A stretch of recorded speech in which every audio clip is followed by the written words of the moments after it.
Boleh ke 1 gram jadi sekilo sekiranya sudah terkumpul 1000 keping? Baik, untuk urus niaga emas, Publigo tidak membenarkan customer untuk menukar jenis emas. Okey, kerana emas adalah salah satu daripada barang ribawi yang mana urus niaga secara trade-in adalah haram. Okey, walaupun gram emas adalah sama, tetapi kos untuk pembuatan gold bar 1 gram dan 1 kilo sangatlah jauh berbeza.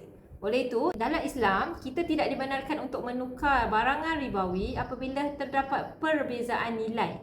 Okey, jika tuan-puan ingin tukarkan saiz emas ini, bermakna tuan-puan perlu menjual 1000 keping gold bar 1 gram tersebut dan beli sekeping gold bar 1 kilogram dengan harga emas semasa.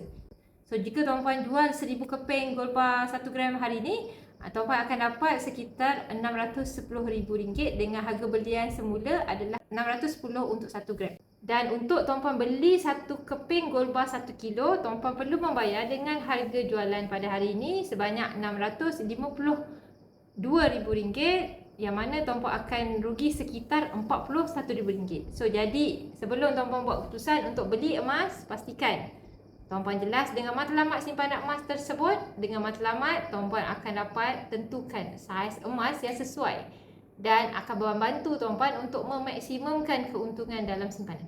Dan dengan adanya akaun Emasgap, tuan-puan boleh dapatkan emas yang berbeza saiz walaupun dengan bajet yang kecil dengan kaedah menabung gram emas sikit-sikit dalam akaun tersebut dengan serendah RM100.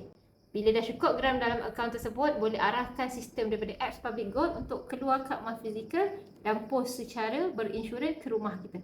Bagi yang berminat untuk mulakan tabungan emas di Publigo, sama ada tuan-puan nak beli gold bar terus ataupun simpan sikit-sikit dalam akaun Gap, tuan-puan boleh rujuk pada pin video saya ataupun isi borang saya di bawah untuk saya bantu tuan-puan daftar akaun secara percuma dan bimbing tuan-puan sebaiknya.